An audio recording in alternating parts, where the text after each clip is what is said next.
pessoal, sejam bem-vindos a mais uma aula do Química de Plantão, beleza?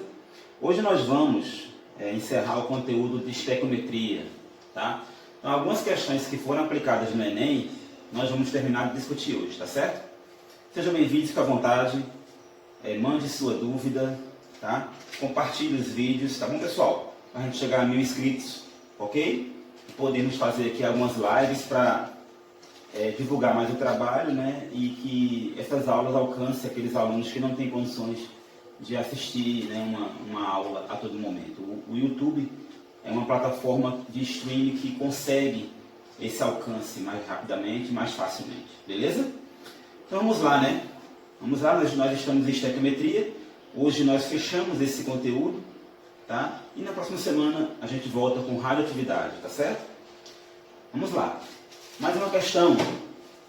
Ó, a varfarina é um fármaco que diminui a agregação plaquetária e por isso é utilizada como anticoagulante desde que esteja presente no plasma, com uma concentração superior a 1 mg por litro. Ok, pessoal? Então, a varfarina é um anticoagulante. Nesses momentos agora que nós estamos vivendo, pessoas acometidas da Covid-19, algumas precisam tomar os anticoagulantes, porque um dos efeitos maléficos que o coronavírus pode fazer é coagular o sangue. E isso pode causar tromboses, né? Pode causar coágulos, e já houve, né, mortes de pessoas que foram a óbito por conta desses coágulos que foram formados, tá? Vamos lá. Entretanto, concentrações plasmáticas superiores a 4 mg por litro podem desencadear hemorragias, ok, pessoal? Então, a concentração da varfarina, ela tem que ser superior a 1, mas ela tem que ser, no máximo, até 4 mg por litro, tá? De sangue. As moléculas desse fármaco ficam retidas no espaço intravascular e dissolvidas exclusivamente no plasma, que representa aproximadamente 60% do sangue em volume. Em um medicamento, a varfarina é administrada por via intravenosa, na forma de solução aquosa, com concentração de 3 mg por ml.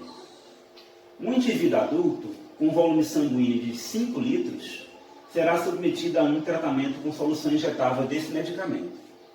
Qual é o máximo volume da solução do medicamento que pode ser administrado a esse indivíduo, pela via intravenosa, de maneira que não ocorram hemorragias causadas pelo anticoagulante? Então, o problema desse anticoagulante é se a dosagem for muito alta e o sangue, na verdade, houver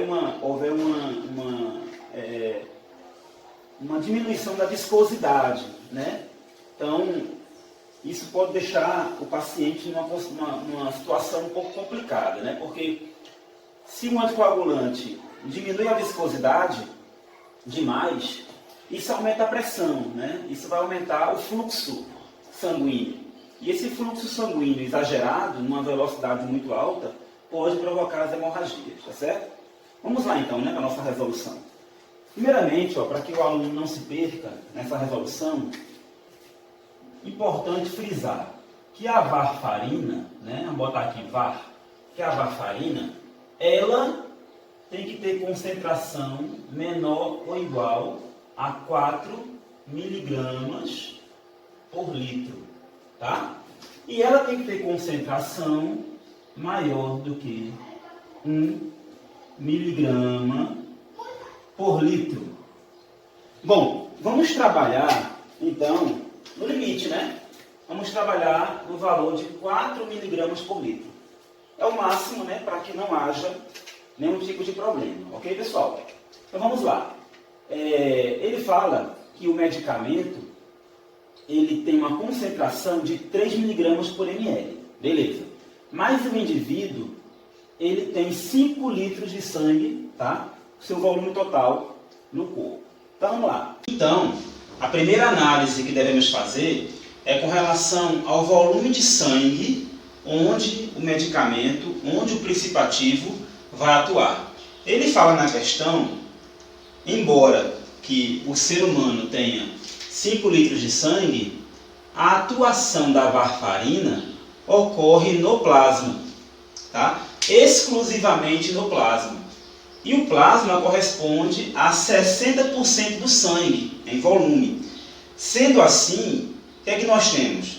Uma pessoa tem 5 litros de sangue, porém 60% é plasma. Então, a primeira coisa a fazer é o seguinte, vamos lá.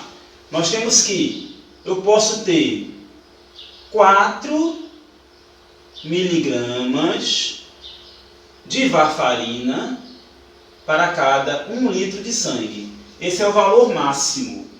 Qualquer valor acima desse pode causar hemorragia e, logicamente, um grande problema ao paciente. Tá?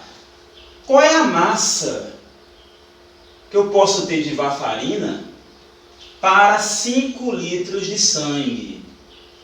Porém, como a varfarina vai atuar exclusivamente no plasma sanguíneo, então esse volume aqui ele tem que ser corrigido para um valor de 60%, que é 0,6, tá? Então isso aqui vai dar 3 litros de sangue, tá ok, pessoal?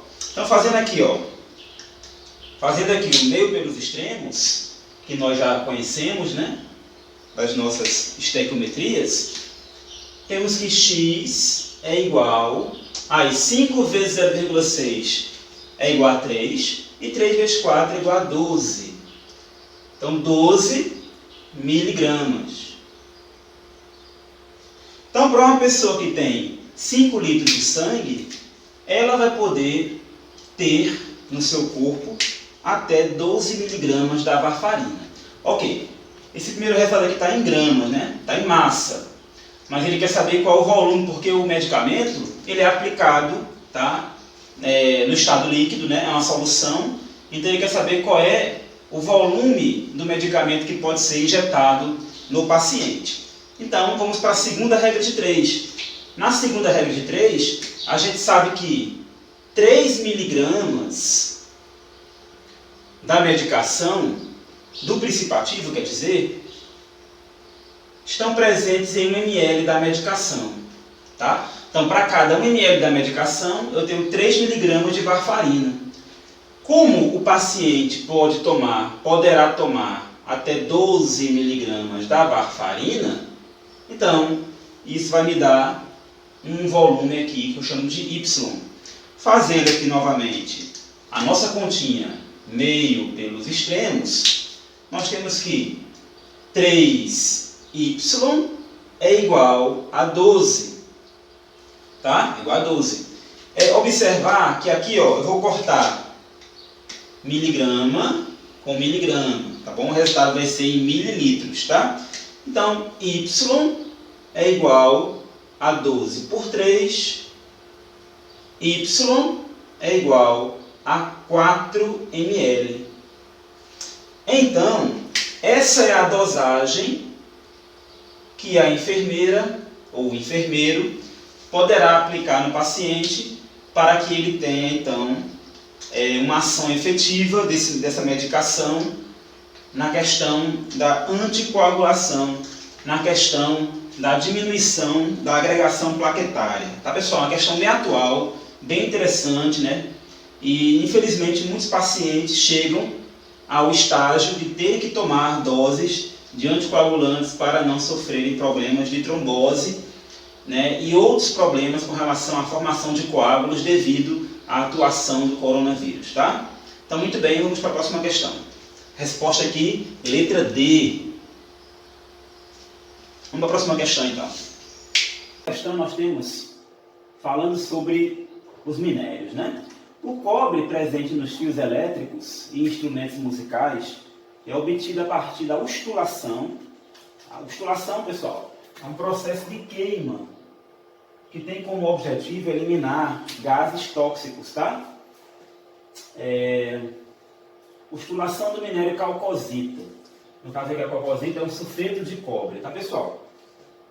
Durante esse processo, ocorre o aquecimento desse sulfeto na presença de oxigênio, de forma que o cobre fique livre e o enxofre se combine com o O2, produzindo SO2, conforme a equação química.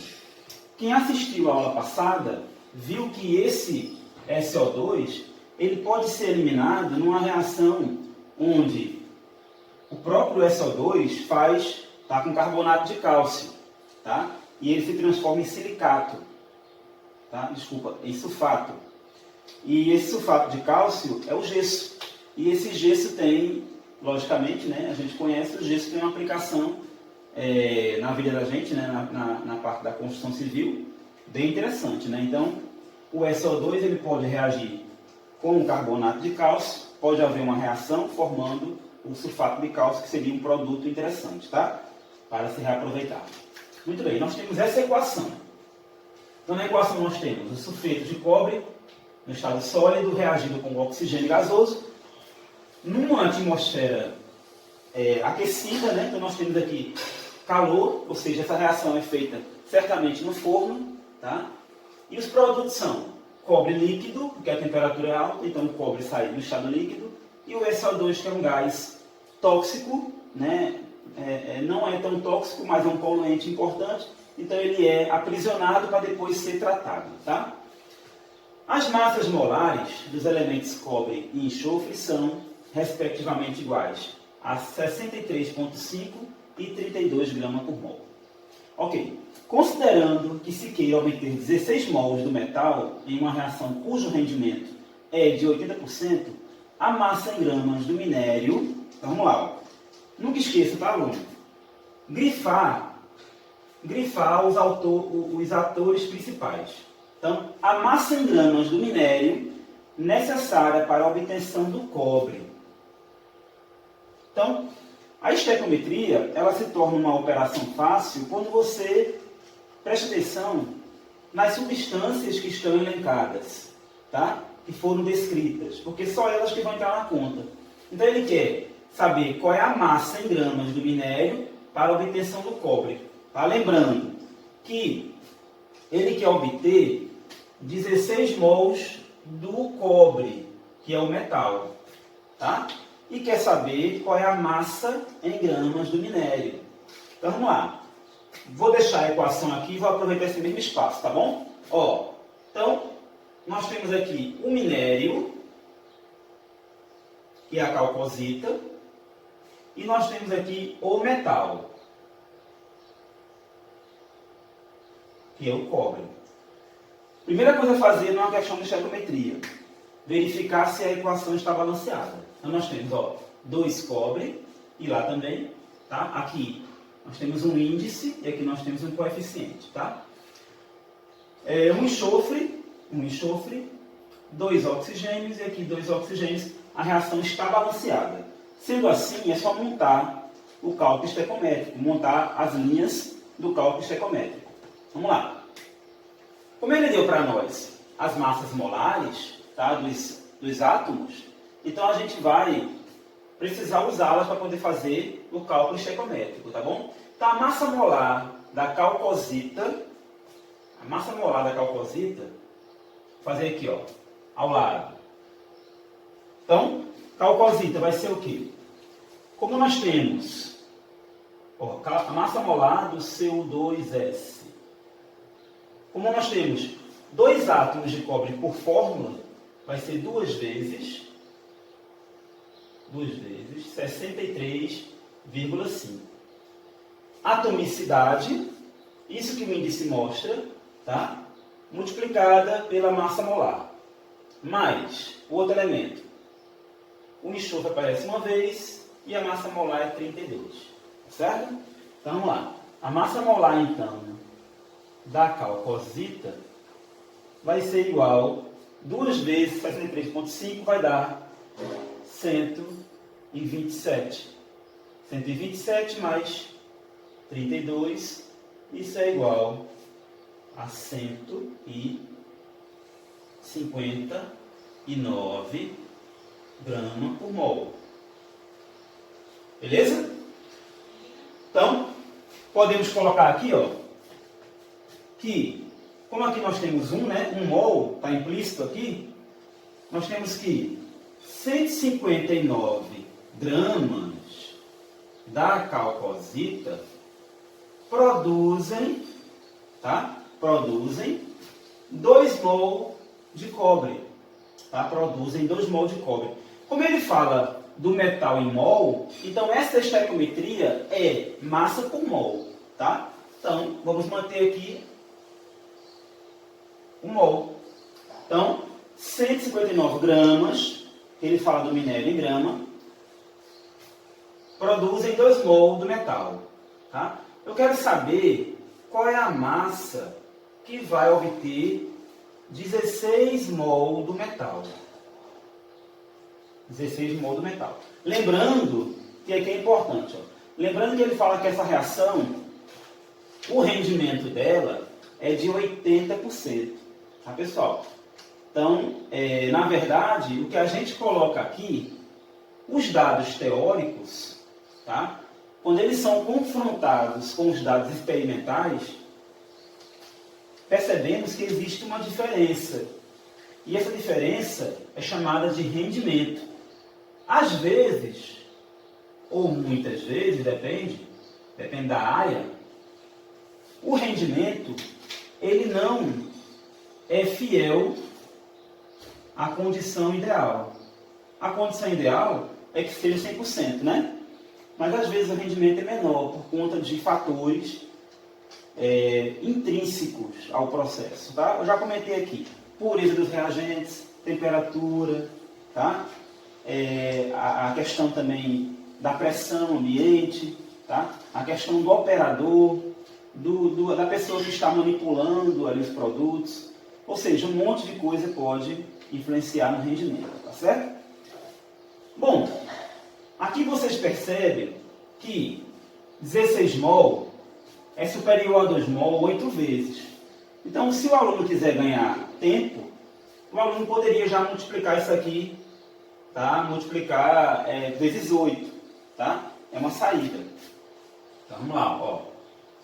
Então, fazendo aqui o meio pelos extremos, nós temos que 2x é igual a 159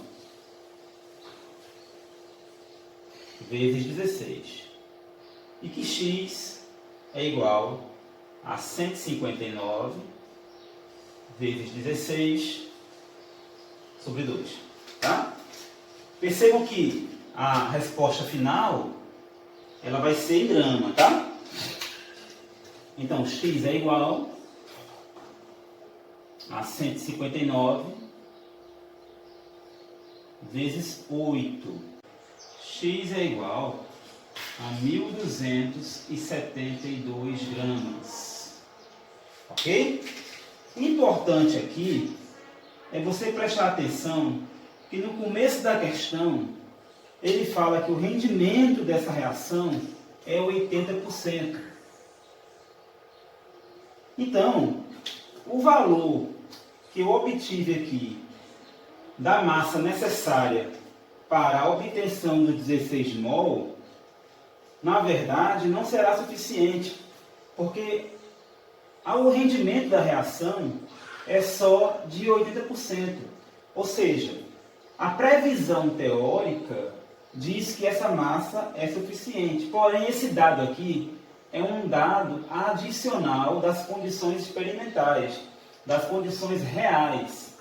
Então, na verdade, nós temos que fazer uma segunda regra de 3 aqui para determinarmos o valor que será realmente necessário a fim de eu conseguir os 16 mols do metal, levando em consideração que eu terei 80% de rendimento, tá? Ou seja, 20% do rendimento do processo se perderá por fatores externos. Então, essa massa, 1.272 gramas, ela vai me dar 80% de eficiência e eu preciso saber qual é a massa que vai me dar 100% de eficiência. Tá? Fazendo aqui meio pelos extremos, tá? Fazendo aqui meio pelos extremos e cortando aqui já um zero com esse zero, eu terei que 8y é igual a 1.272 vezes 10 eu terei que y é igual a 12.720 sobre 8. Esse valor, você vai encontrar quando fizer essa continha, vai encontrar 1.590 gramas, tá? E agora sim, esse valor aqui é o valor da matéria-prima que eu preciso. Quem é a matéria-prima? A matéria-prima é a calcosita. Eu preciso desse valor para poder obter os 16 mol. Se você usar o valor teórico como resposta, tá, você não vai atingir o valor desejado, que são os 16 mol. Essa é a última de estequiometria nessa playlist, tá? E vamos para uma questão muito interessante, tá? Que fala sobre controle de qualidade em suco de fruta.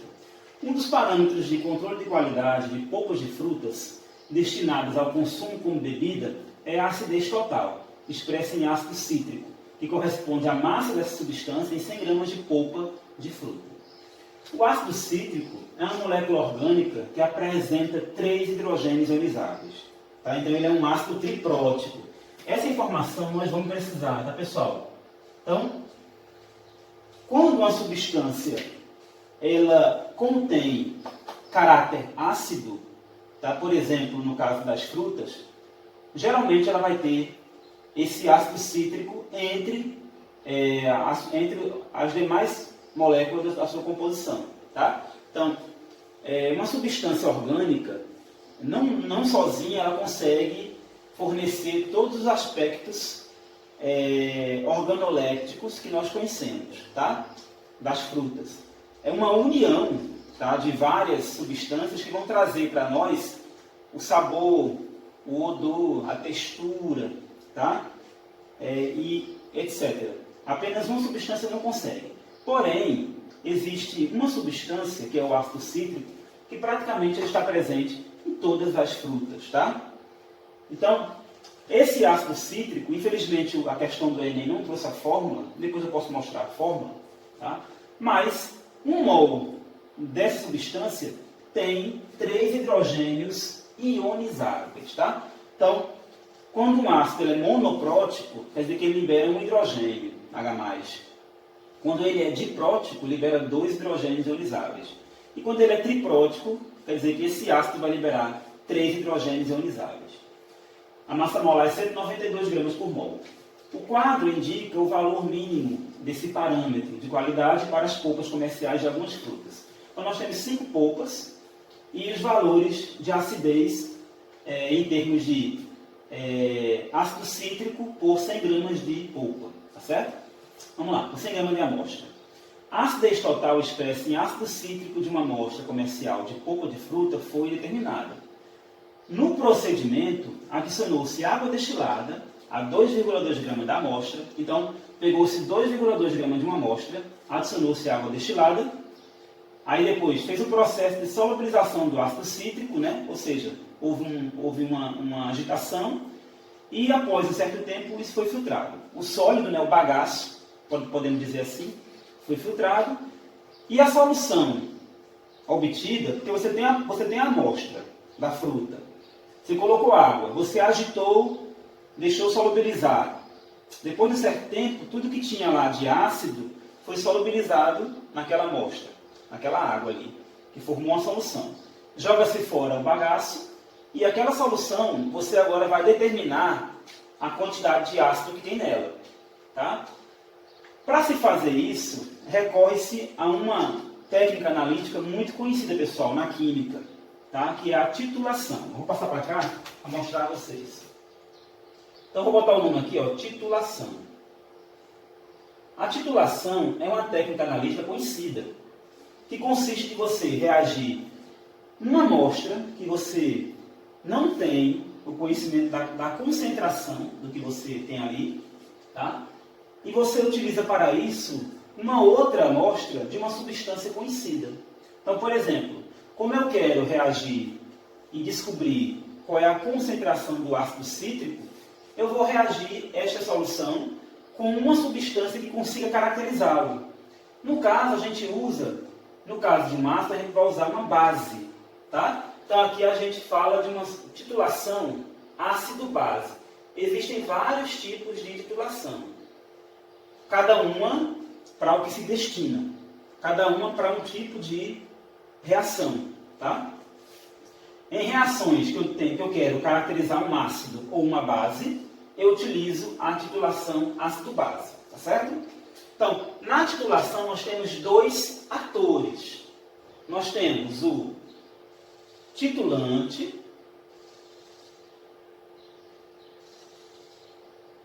e nós temos o titulado. Titulante e titulado. Veja bem, o titulante é aquele que a gente conhece, tá? O titulante é aquele que a gente conhece. É o conhecido. Conhecido. E o titulado é o que a gente até conhece, mas a gente não sabe qual é a concentração. Então, é a amostra, tá? Então, aqui o conhecido e aqui a amostra. No nosso caso, quem é o conhecido? O conhecido aqui no caso, vai ser o hidróxido de sódio. Ele usa hidróxido de sódio, que é uma base, para reagir com a amostra que contém ácido cítrico, tá pessoal? Então, essa amostra, ela contém ácido cítrico, tá? Que vai reagir com uma base.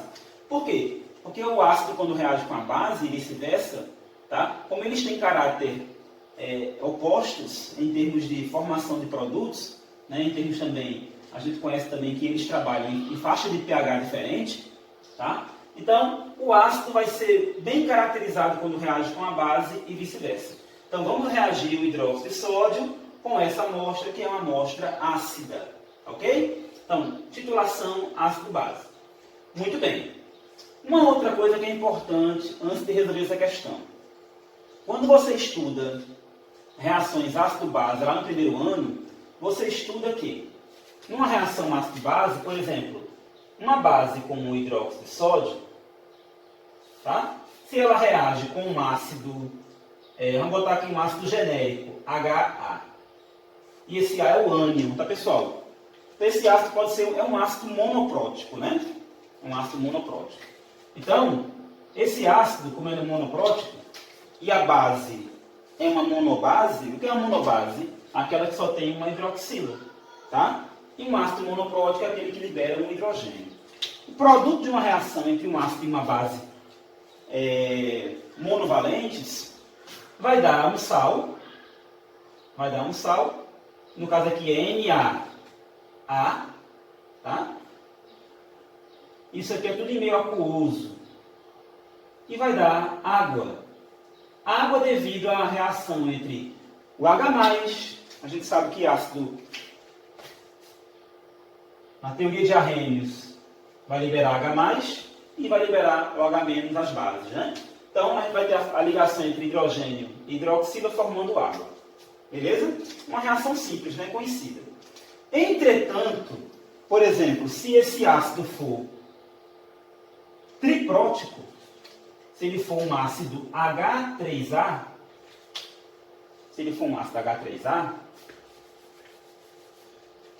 que é o caso da questão, é um ácido triprótico, a gente vai ter 3 hidrogênios ionizáveis para uma hidroxila.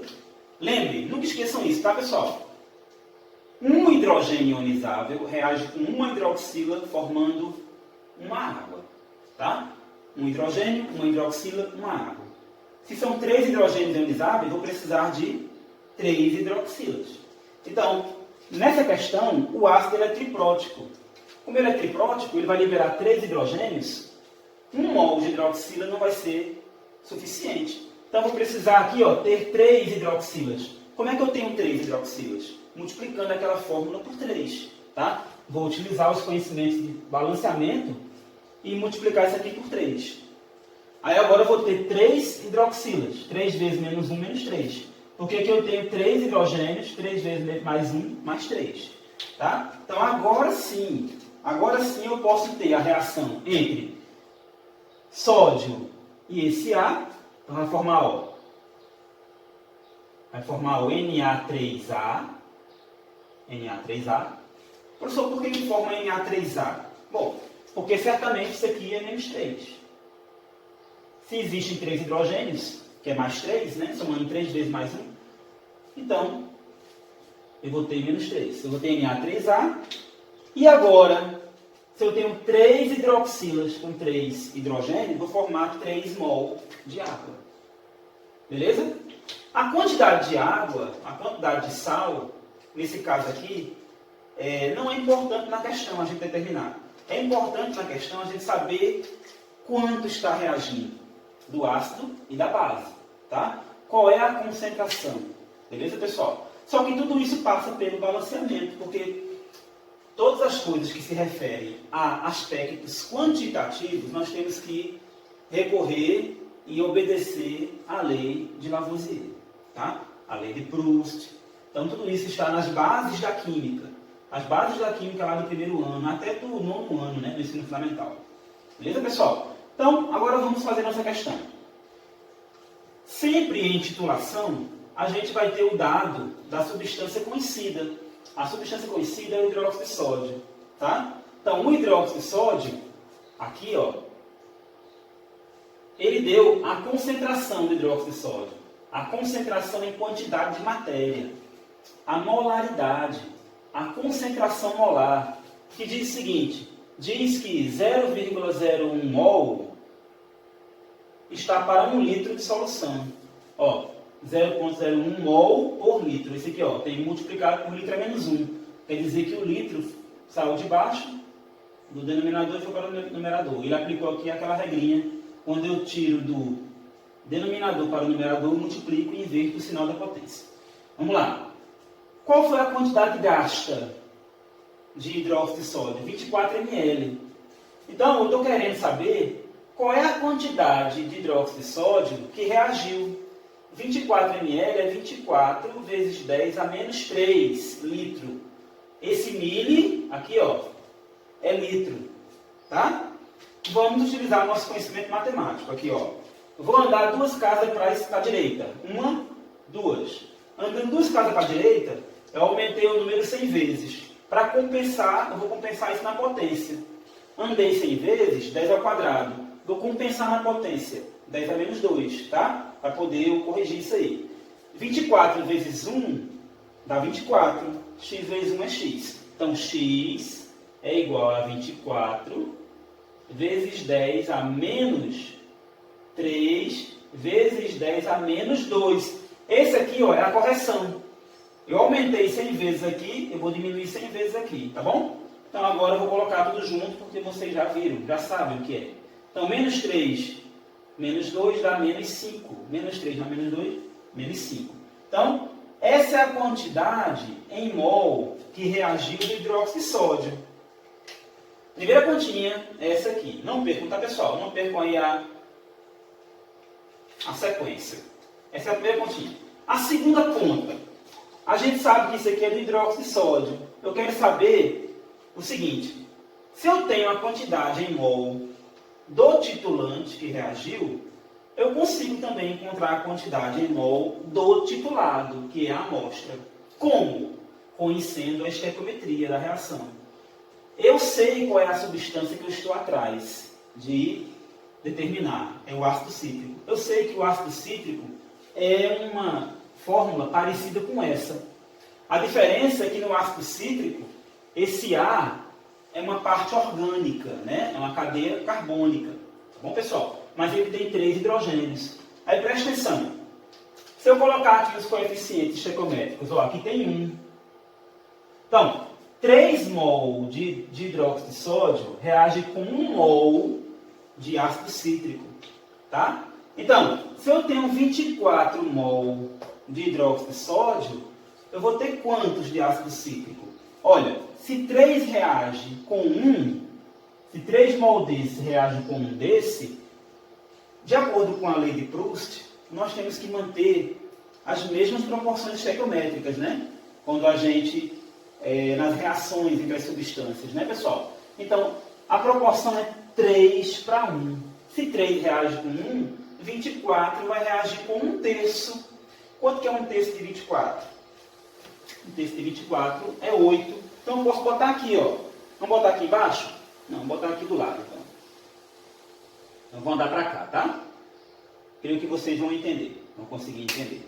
Então, eu tenho 24 vezes 10 a menos 5 mol de NaOH, mas eu vou ter, vou chamar de Y, mas eu vou ter 8 vezes 10 a menos 5 mol de ácido cítrico, porque é 1/3. Corrigindo agora, né, pessoal? A gente já conhece, corrigindo para encaixar na reação, a gente conhece agora a quantidade de ácido cítrico que reagiu. Reagiu 8 vezes 10 a menos 5, obedecendo às proporções, tá, estequiométricas da reação. Então, obedecendo aqui às proporções, eu tenho que a quantidade foi de 8 vezes 10 a menos 5. Essa é a quantidade de ácido cítrico que reagiu, tá? Em mol. Em mol. Se eu tenho a quantidade de ácido cítrico que reagiu em mol, a questão, ela pede que a gente calcule, né, o valor da acidez, para poder saber qual polpa de fruta foi. O valor da acidez é dado em grama, tá? Grama por 100 gramas da amostra.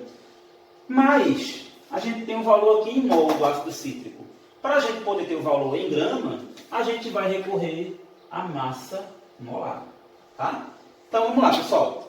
Comecei fazendo a continha aqui. Achamos a quantidade em mol do hidróxido de sódio. Achamos a quantidade em mol do ácido cítrico. E agora nós vamos procurar saber quanto é que isso representa em massa, tá? A resposta não é feita em mol. O parâmetro de qualidade não é em mol, é em massa. Então vamos transformar isso aqui em mol para massa. Como é que a gente faz isso? Diante da massa molar é muito simples, tá? Não percam aqui o raciocínio, tá bom? Ó, passar para cá. Nós temos que 192 gramas de ácido cítrico, a massa molar do ácido cítrico, corresponde a 1 mol desta substância. Eu vou chamar agora de Z. Z é a quantidade que corresponde a 8 vezes 10. Aqui é menos 5, tá, pessoal? Aqui é menos 5. 8 vezes 10 a menos 5 mol. Ok? Muito bem. Vou cortar mol com mol e vou ter o valor em grama. Fazendo meio pelos extremos agora, ó. Quando você multiplicar, vai dar Z. Z é igual 192 vezes 8. Quando você multiplica, vai dar 1.536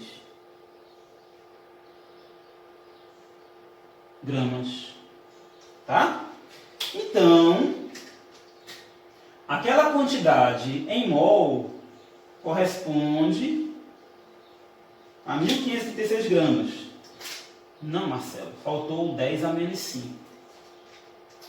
Faltou 10 a menos 5 gramas. Tá?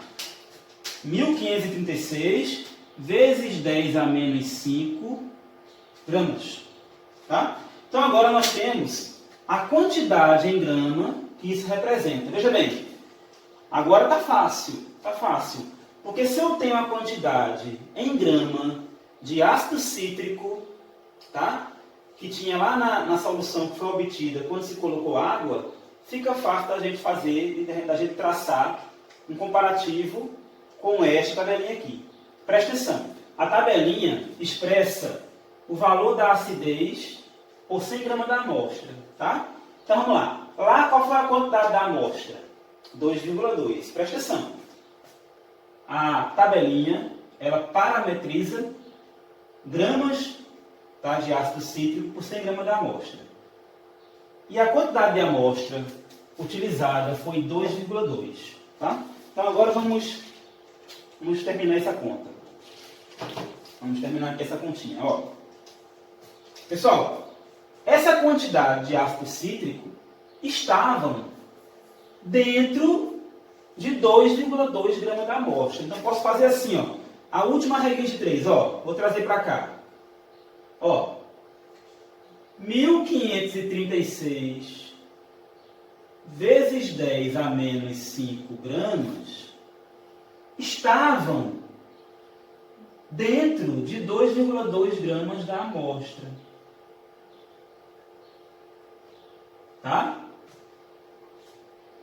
Quanto de ácido cítrico estariam em 100 gramas da amostra?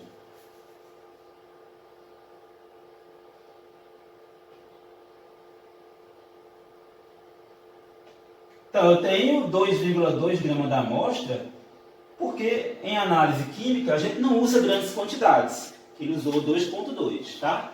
Mas a gente pergunta quanto seria se fosse 100. Beleza, pessoal?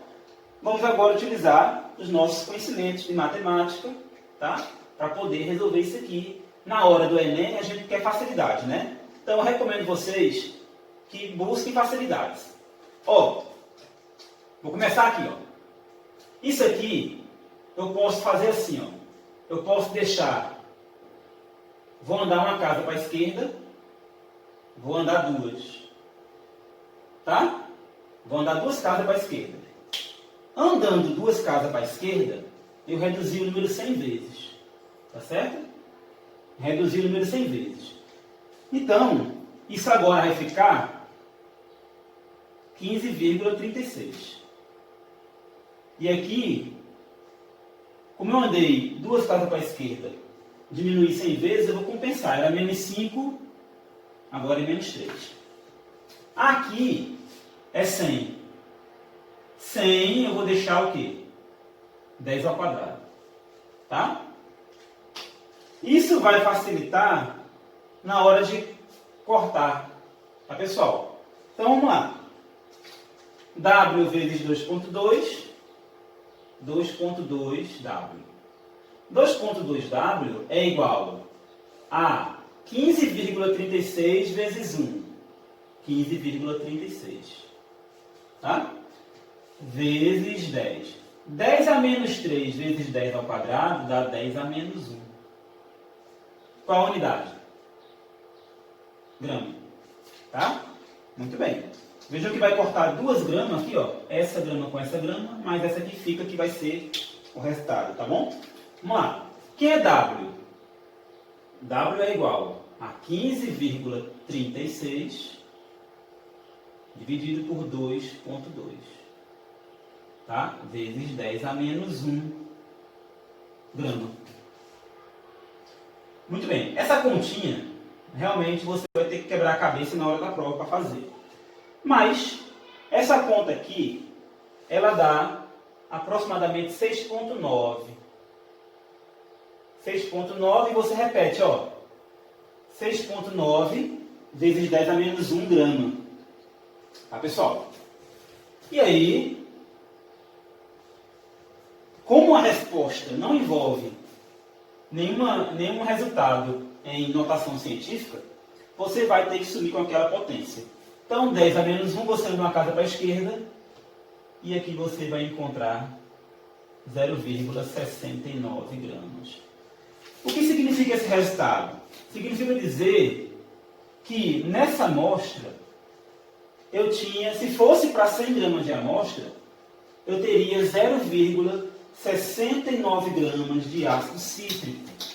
Tá, pessoal? Isso aqui é ácido cítrico. Então, se fossem para 100 gramas, eu teria 0,69 gramas de ácido cítrico. Para 2,2, eu tinha isso aqui. Se fosse para 100, a gente encontrou o W é 0,69. Então, analisando aqui a tabela, a gente percebe que esse valor 0,69, ele só pode ter sido das frutas que têm uma quantidade de ácido cítrico igual ou inferior a ele, tá? Que no caso seria o caju, 0,3, tá? Ou a graviola com 0,6, tá? Não pode ter sido acerola, porque o valor é maior. Não pode ter sido maracujá, porque também o valor é maior.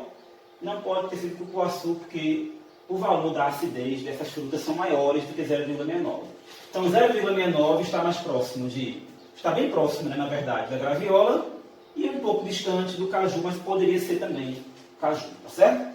Então, nesse caso, a resposta vai ser caju e graviola, letra C. Desculpem aqui a rabisqueira, mas vai ser caju ou graviola. Pessoal, muito obrigado.